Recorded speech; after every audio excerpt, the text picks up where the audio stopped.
Today, we had the official reveal livestream for the soon approaching Warmind Expansion for Destiny 2. But a lot more information has come out outside of that livestream, including information on the next Raid Lair and a ton of exotics being added with this expansion. So let's get started.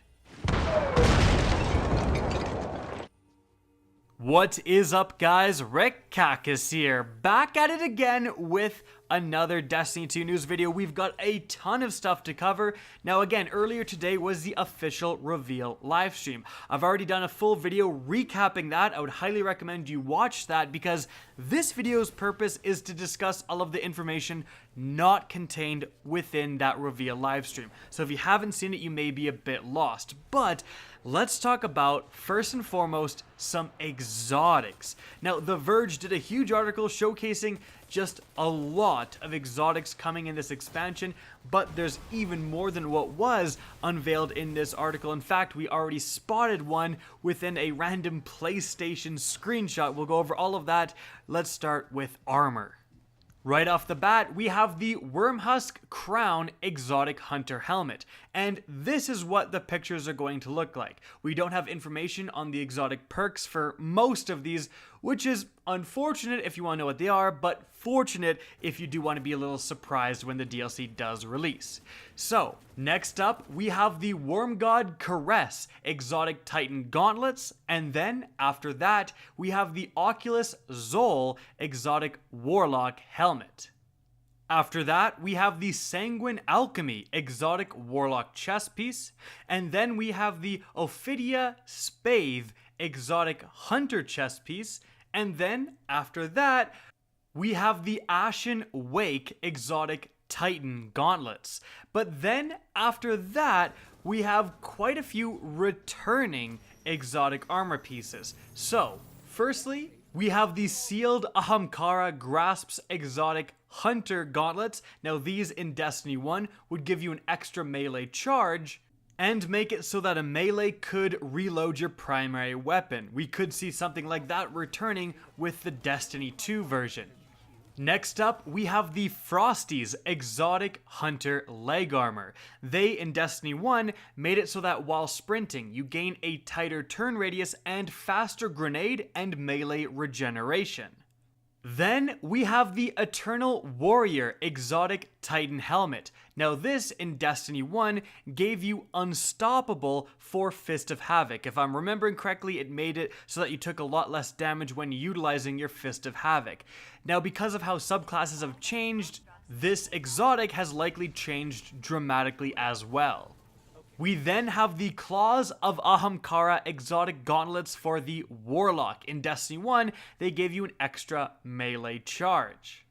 Next, we have the Apotheosis Veil Exotic Warlock Helmet, and this gives you immediate health, melee, and grenade regeneration on activating your super, or at least it did in Destiny 1. And then, after that, and boy I'm hyped for this, is the return of the best exotic for the best class in the game, and that is the Armamentarium Exotic Chest Armor for the Titan. This gives you quite a few things. You get an additional grenade charge, and then it would give you an ammo bonus for special or heavy weapons.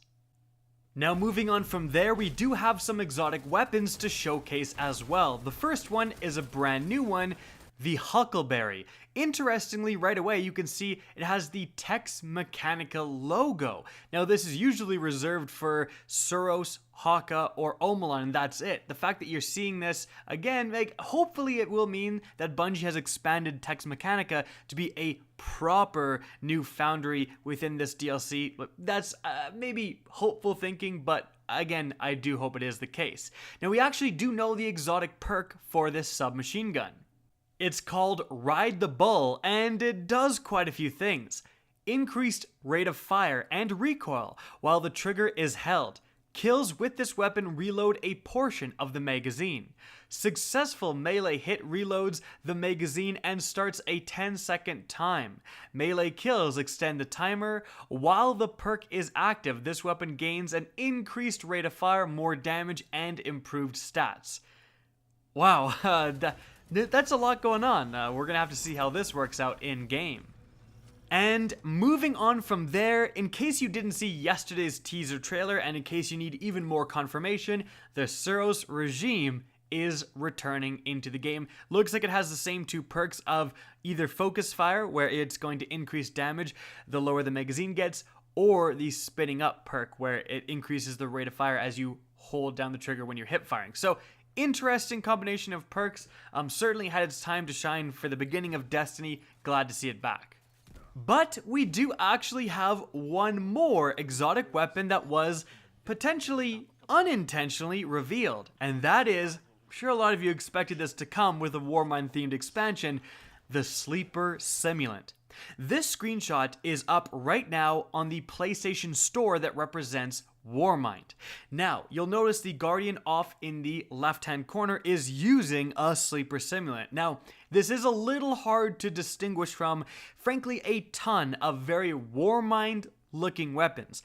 The Sleeper was kind of the antithesis and the basis for design for a lot of the other Warmind style weapons that we see in the game. And heck, even in the main Guardian, like, is he using a Sleeper-esque style gun? Yes, but if you really take a look at the gun in the back, you can see that it isn't just inspired by the Sleeper, it's a dead ringer for the Sleeper.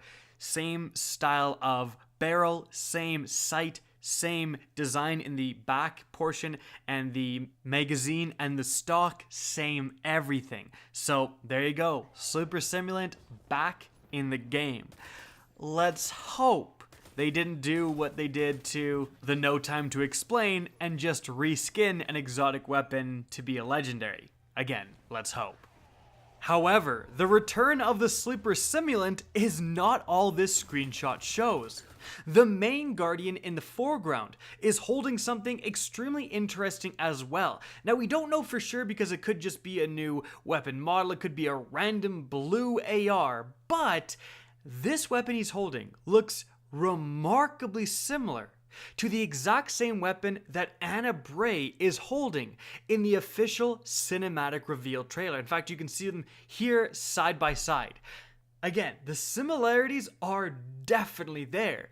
So this could be another exotic, or maybe a unique legendary, something, in fact, very reminiscent of the No Time to Explain Stranger's Rifle. We're getting an NPC's rifle again, potentially, with this gun.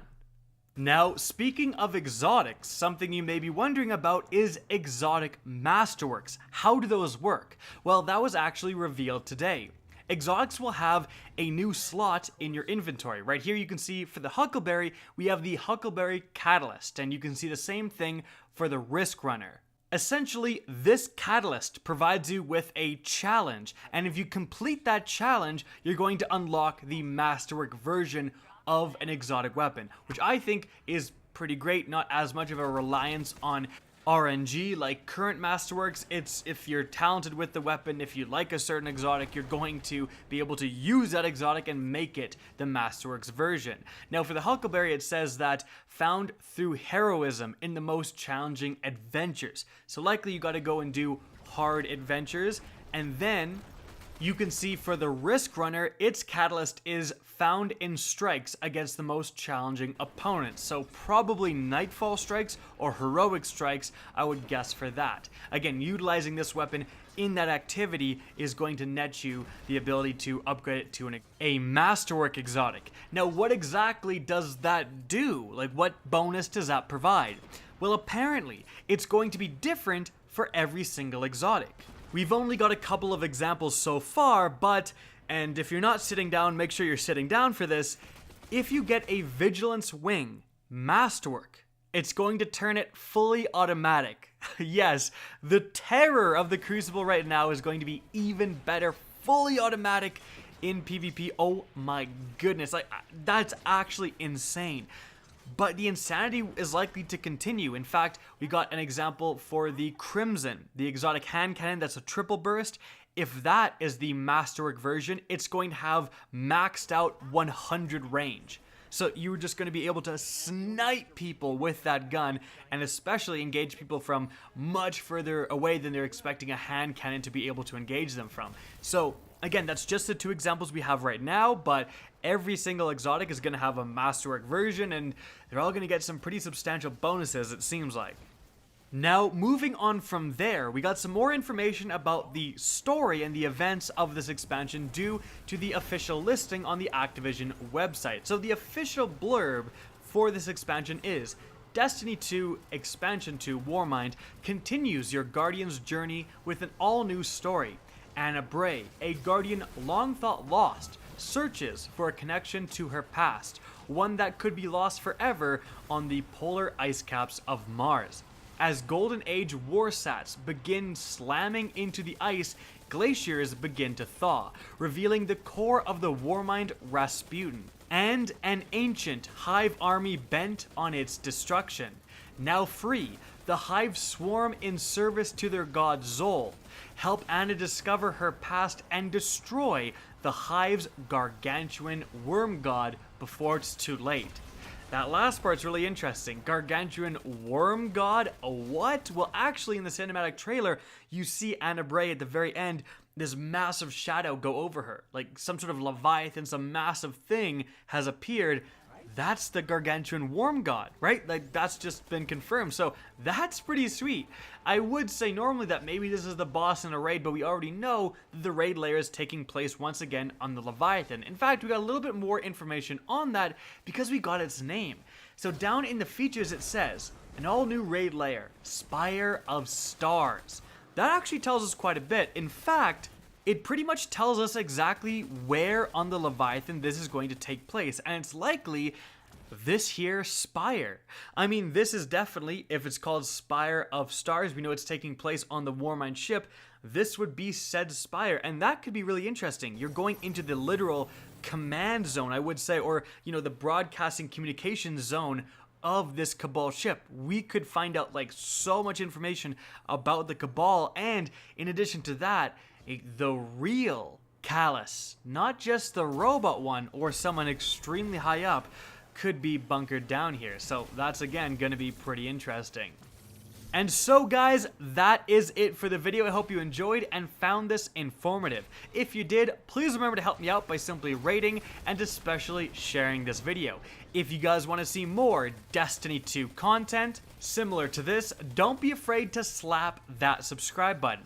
And if you guys want to get in touch with me and keep up to date with the latest channel activity, the best way is to follow me on Twitter at RickCacus. That's linked in the description down below, as is my Twitch channel, which you can also follow. Again, I hope you enjoyed the video, and as always, have a good day.